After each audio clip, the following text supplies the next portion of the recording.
శివ గోవింద గోవింద హరి గోవింద గోవింద.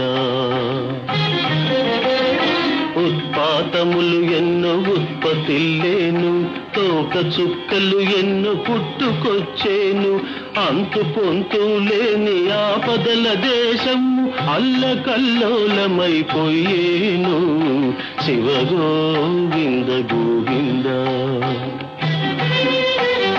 హంపిలో హనుమంతుడాగ్రహమున లేచి ఆర్భాటముగ కేక వేసేను. ఆ కేకలకు జనులు అదరిపోయేరు, ఆకురాలిన ఎత్తు రాలిపోయేరు. శివ గోవింద గోవింద. హైదరాబాదును మూసీ మహానది వరదతోటి ముంచి